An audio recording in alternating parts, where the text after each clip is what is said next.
E já já eu falo com o Rodrigo Solano, que está ali.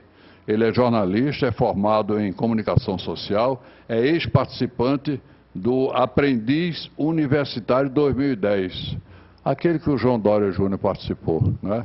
E ele ficou em segundo lugar em 125.800 participantes em todo o país. Falo já com o Rodrigo Solano. O intervalo é rápido e eu volto já.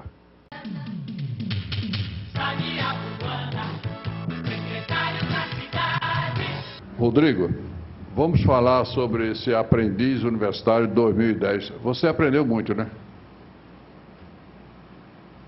Deve estar ligado. Não, acho que você desligou, não? É, o microfone, todo convidado fica brincando com o botãozinho dele, ele termina desligando. É uma coisa instintiva, né? Agora tá bom, tá testado. Sim, boa tarde, Rodrigo. Boa tarde, Samir. É uma honra estar aqui. Queria até contar uma história no começo. Agradecer pelo convite, que assim, eu tenho 22 anos e eu lembro quando eu era mais novo, na época da escola, que eu chegava em casa do colégio, saía direto para treinar, que eu jogava futebol. Tava meu pai todos os dias deitado na cama, assim, no Samir Abuana. E sempre que eu saía, ele falava, uma ternurinha. Uma ternurinha. Então, assim, queria mandar para todos, mas especialmente pro meu pai, uma ternurinha. Como é o nome dele? Paulo Roberto. Ô, Paulo Roberto, muito obrigado por essa amizade, viu? E Deus o abençoe cada vez mais. Eu falo muito em Deus, porque Deus está comigo toda hora. E eu acredito muito em Deus. Eu acho que o mundo, você viu, o mundo de Deus, ele não pode ser mesurado, não tem tamanho, né, Rodrigo? Descobriram um planeta agora 2 vezes maior do que a Terra, só de diamante. E agora um outro planeta 6 vezes maior do que a Terra, com 4 sóis.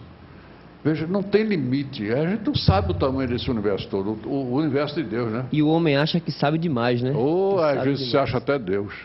Não é verdade? Pois é. Ainda bem que você é jovem, 22 anos, está pensando já corretamente.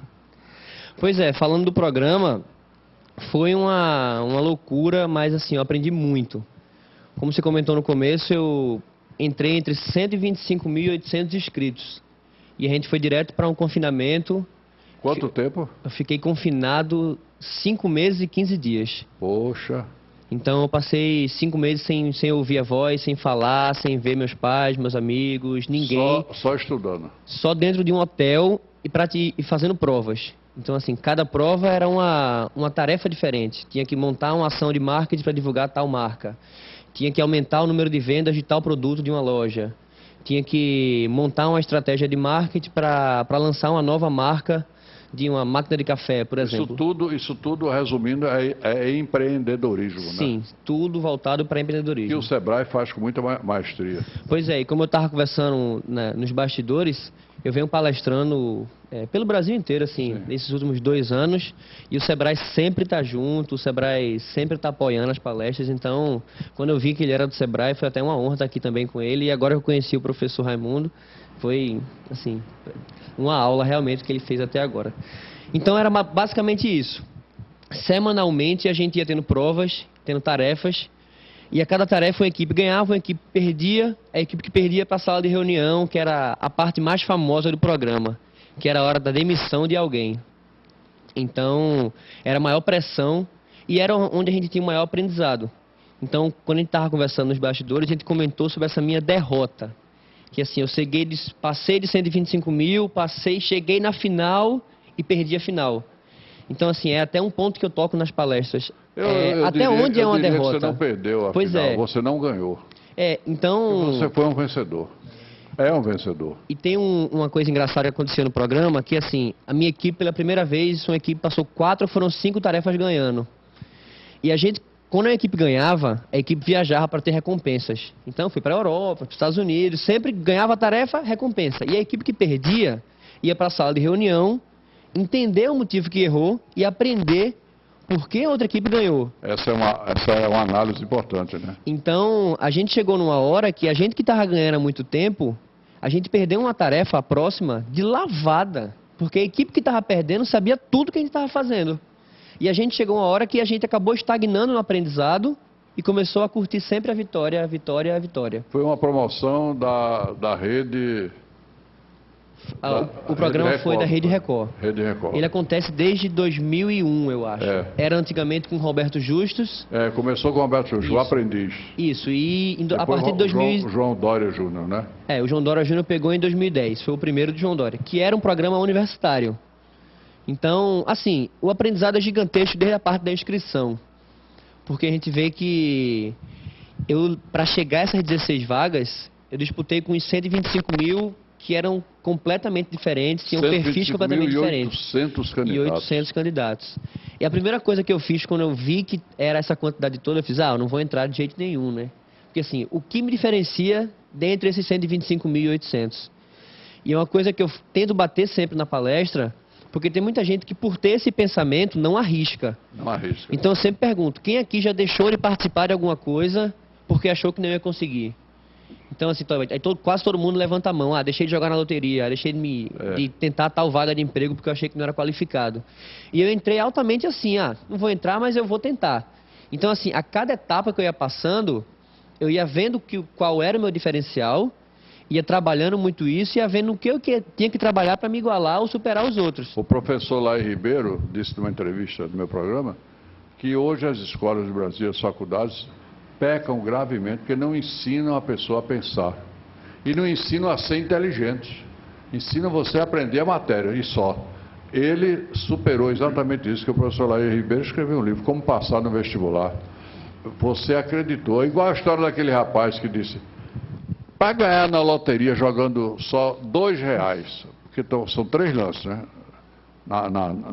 No pulo da loteria, que dá R$6 os 3. Se um só, 5... São seis números que você marca, né? A Mega Sena. Em 50 milhões de pessoas, uma pessoa vai ganhar. Aí o cara ali no Espinheiro disse, pois eu vou ganhar com R$2. Que veio, jogou só R$2 e ganhou. Foi recente isso. Na Rua da Hora, jogou na loteria Rua da Hora e ganhou com R$2. Superou os 50 milhões que ficaram para trás, não é? É porque tudo isso também tem aquela questão de... Eu acredito muito nisso. Tudo acontece na hora que tem que acontecer. Então, você acha que tem alguma coisa marcada, Deus? Eu acho. Eu até comento que, assim, eu não trocaria o que aconteceu no programa pela vitória. Eu não sou hipócrita de falar que eu não queria R$1 milhão, que o prêmio para o vencedor era R$1 milhão. Claro. Mas eu não trocaria nada que aconteceu na minha vida depois do programa para o que poderia ter acontecido se eu tivesse ganhado. Pelo que eu consegui observar da pessoa que ganhou, do que seria meu futuro se eu tivesse ganho o programa. Você deu mais para a gente discutir uma coisa aqui. Parece uma coisa tola, mas professor Jorge Bernardo, da Faculdade de Guararapes, existe a sorte? Deus determina, fulano vai ganhar na Mega Sena essa semana, ou isso é uma coisa aleatória? Não, isso depende do que é chamada atitude. Atitude. A gente tem uma frase que diz assim, olha, tinha 2 pessoas que queriam receber a chuva, né? Os 2 pediam para Deus, mas só um arou a terra. Você acha que quem Deus mandou essa chuva? Para quem? Quem aguou? Quem arou a terra. Quem fez alguma coisa. Então é isso aí. A pessoa esperar sem ter atitude, né, não vai receber nunca. Né? E tem a outra história, para o professor Raimundo Campos comentar. O cara queria ganhar a loteria, estava endividado, tinha débito da família, queria comprar uma casa para os filhos, e um bocado de coisa. Todo dia ele se ajoelhava diante do altar de Jesus, da igreja, ele trabalhava perto da igreja. Aí pedia para ganhar, orava, rezava não sei quantas vezes, várias orações. Ele ia com tanta frequência que um dia, Jesus se fechou no altar e disse, meu filho, você não quer ganhar? Jogue, pelo amor de Deus, porque faz uma semana que você deixou de jogar. Aí o cara, eita, é mesmo, eu me pedi aqui e não joguei mais. Pois é. E tem outra história, o cara todo dia estava no altar rezando, Jorge Bernardo, e Rodrigo Solano e Raimundo Campos, todo dia pedindo, eu preciso pagar meu débito, eu preciso fazer isso aqui, e falando. Aí o cara todo dia lá também para pedir, quando chegava o cara estava ajoelhado. Parecia que era coincidência, mas todo dia, quando ele chegava o cara estava lá. Um dia ele chegou, o cara estava lá, ele tocou no ombro dele, o cara olhou para trás e disse, olha, faz o seguinte, tu estás precisando de muito dinheiro? Disse, não, precisando só de uns R$5 mil. toma os 5 mil, vai-te embora e me dá o lugar que eu estou precisando de 150 milhões. E pediu a vaga para ele pedir a Deus para ganhar. Quer dizer, tem muita história, eu acho. Qual é a sua opinião, Raimundo Campos? Deus escolhe? Eu acredito que, como o professor Jorge falou, você tem que arar a terra, porque na hora de chegar a chuva você já está pronto. Tem que ter um merecimento. A sorte só não resolve se você não tiver o merecimento, o mérito, né, de estar preparado para receber a bênção. Né? Deus mandou a chuva para quem arou e para quem não arou. Quem aproveitou, como o professor pergunta, quem arou? Quem foi que teve fé em Deus? Foi o cara que arou a terra, quando ainda não havia sinal de chuva. Né? A atitude do Rodrigo, por exemplo, de enfrentar e de ser um vencedor, como você diz, Samir, porque para tirar o segundo lugar em centenas, milhares de pessoas é preciso ter atitude. Por isso agora, que eu disse, você concorda? Por isso que eu disse, ele não perdeu, ele apenas não ganhou. Ele tem um handicap, uma vantagem muito grande, é que ele sabe o nome do pai, sabe quem é o pai, sabe. E honrou o pai ao citar o nome do pai. Ele fez uma homenagem a ele. Uma homenagem ao pai. O seu Paulo Roberto está de parabéns, tenho certeza, por ter um filho que pode saber quem é o pai, hoje em dia, e pode citar o pai, porque muitos não sabem quem é o pai e não pode citar o pai. Quer concluir, Rodrigo? Isso é interessante que, muitas vezes, quando eu converso com as pessoas sobre o programa, muita gente fala, pô, meu sonho sempre foi participar disso aí. Aí eu pergunto naturalmente, tu escreveu quantas vezes? O cara fala, não, nunca me inscrevi não, porque achei que não ia entrar mesmo. Então não vai participar nunca, não vai participar nunca. Não arou. Quem não arrisca, não petisca. Tem vários jargões sobre isso, né, professor? E você precisa fazer alguma coisa. Aí o cara vai dizer, mas aquele cara que jogou R$2 na casa lotérica da Rua da Hora do Espinheiro, qual é o merecimento que ele tem? Deus sabe. Quem não sabe é você, por isso você está perguntando, não é? Exato. Uma coisa importante também, Samir, que a gente vinha conversando nos bastidores, pelo menos os programas que eu acompanhei, foi a questão da liderança. Né? Antigamente dizia que liderança é uma arte. Não, liderança ela pode ser aprendida. A questão é que as pessoas não aceitam essa liderança legítima. Né? Eu estava conversando com o Rodrigo que a gente via no chamada liderança informal. Aquela pessoa que pegava aquele grupo, que na verdade não era equipe, era um grupo, e tentava fazer de tudo para derrubar aquele líder. Então, a pessoa mexe muito com o ego das pessoas ali dentro e tem que ter, de fato, dizendo, olha, ele diz assim, eu fui singular, eu perdi. Olha, você não perdeu, você, de fato, teve um ganho enorme, né? Isso aí é uma experiência que todo mundo gostaria de ter e não está tendo essa experiência que você teve, né? Então, é isso. A questão da liderança, ela foi o ponto fundamental, pelo menos, de todos os programas que eu vi, né? Que eu assisti, né? Porque tudo isso é empreender, empreendedor. Ele é um empreendedor, empreendedorismo. Se você não faz, você não tem resultado, não usufrui. Né? Isso é um chamado comportamento empreendedor. Tem um político aqui em Pernambuco que o pai dele ficou internado 3 meses em Londres, no hospital. E ele todo dia, quando saía do hotel para ir para o hospital, passava numa loja que vendia mala, maleta, carteira de dinheiro, negocinho para botar moeda. Uma loja de um judeu já velhinho, cansado, lá atrás, a mercadoria está toda empoeirada. Ele um dia entrou e disse, a sua loja está um pouco derrubada, né, senhor? Em inglês, disse, eu estou precisando muito de um dinheiro para pagar um débito de um filho meu que faleceu, não sei o que. O senhor não quer me dar uma ajuda, não? Eu disse, ajudo, sim. O senhor me dá carta branca, dou carta branca. O que é que o senhor vende mais nessa loja? Ele disse, olha, há 5 anos que o que eu vendo mais é essa carteirinha aqui. Ele mostrou isso. Quanto é essa carteirinha? Aí ele disse, parece $3, $4. Onde é que está esse material? Está tudo lá atrás. Ele promoveu uma faxina, contratou 3 caras, limpou a loja toda, pegou essa carteirinha, botou na frente com placas, com luminosidade, dizendo que era $2, promoção. Vendeu tudo em um dia. Qual é o segundo produto mais que o senhor vende aqui? Ele disse, essa bolsa aqui. Aí ele botou a bolsa em exposição, baixou um pouquinho o preço. Com 3 dias ele levantou o dinheiro que o cidadão precisava para pagar o débito. Pois é. Teve iniciativa, quer dizer, o que o homem tinha de melhor para vender estava escondido lá atrás. São coisas, são lances, são decisões, né? São iniciativas que contam muito no sucesso de qualquer pessoa em qualquer atividade humana. Eu vou para o intervalo e volto já.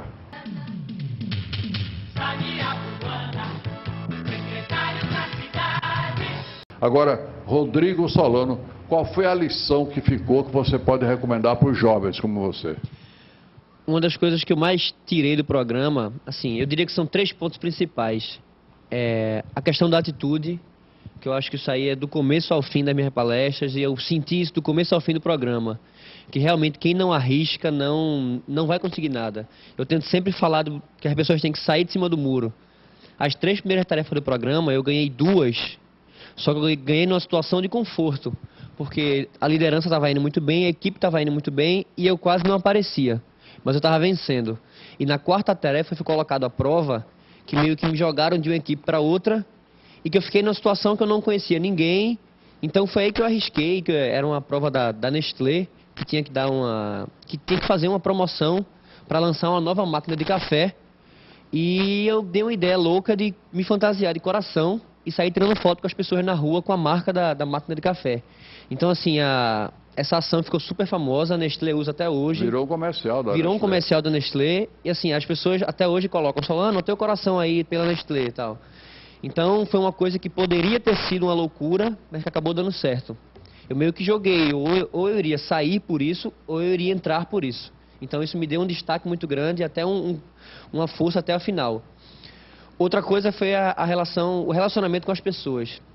Que eu acho que hoje em dia se fala muito disso, de liderança, de empreendedorismo, mas uma coisa que eu bati muito quando eu entrei no programa, e eu acho que eu consegui cultivar isso lá dentro, é o relacionamento com as pessoas, que eu acho que é muito importante. Então, eu tive uma vitória para mim na final, que na prova final, os 14 demitidos voltam, 7 ajudam uma equipe e 7 ajudam a outra. Então, no dia da final, que foi ao vivo, ele chamou os 14 demitidos, os 7 que me ajudaram e os 7 que ajudaram a Samara, que foi a vencedora, e ele perguntou ao vivo quem eles achavam que deveria ganhar. E dos 14, 11 votaram em mim. Então, assim, foi até... Você despertou a admiração. Pois é, do e outro grupo. eu tive relatos que foram para mim muito importantes. Por isso que eu comento que são vitórias diferentes. E a terceira e o último ponto, assim, de tantos que eu podia destacar, é uma coisa que o professor falou antes do intervalo, que é a questão da família. Que, assim, tiveram muitos pontos no programa que me marcaram, mas, assim, eu fui criado numa família que, para mim, é sensacional. Então, assim, a admiração que eu tenho pela minha família, eu replico isso para o mundo inteiro.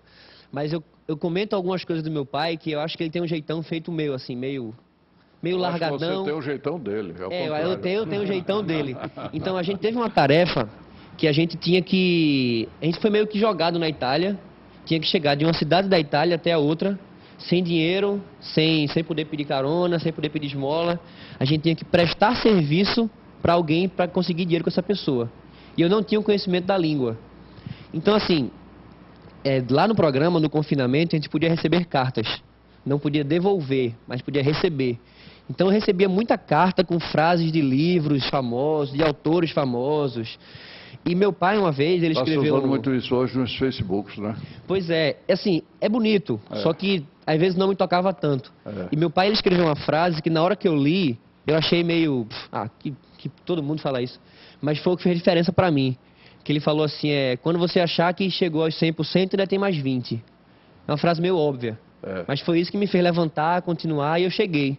E esse foi o meu passaporte para a final. Isso é o que garante a perseverança, a determinação, não é? Então, eu acho que são esses 3 pontos principais. A atitude, a relação com as pessoas, que eu acho que isso é importante para o resto da vida. Eu acho que eu vou trazer você de volta, Rodrigo, para a gente conversar depois para os jovens. Topa? Topo. Você saiu bem maior dessa competição. Topo. Com certeza, isso é uma honra. Obrigado, viu? Obrigado pelo convite. Um abraço do teu pai. Professor Jorge Bernardo, o senhor volta outro dia para a gente conversar também sobre a economia. Sempre que for chamado, sempre foi um prazer aqui nessa bancada. Parabéns pelo seu trabalho, viu? Obrigado. E o professor Raimundo Campos vai voltar em vários programas. Um abraço grande, Raimundo, e tomara que tudo melhore, né? Muito obrigado, Samir, pela oportunidade e pela oportunidade de conhecer pessoas como o professor Jorge e um jovem vitorioso, que isso é muito importante. Que é um exemplo. Que é um exemplo, quando entendeu? Tantos estão envolvidos com droga, com crack, com coisas ruins, está aí um exemplo de um jovem vitorioso, com 22 anos. O fato de eu não beber é uma economia muito grande, viu? É verdade. Todo mundo comenta isso. É verdade. Valeu. Gente, muito obrigado, muita paz. Papai do céu abençoe você e receba a minha ternurinha.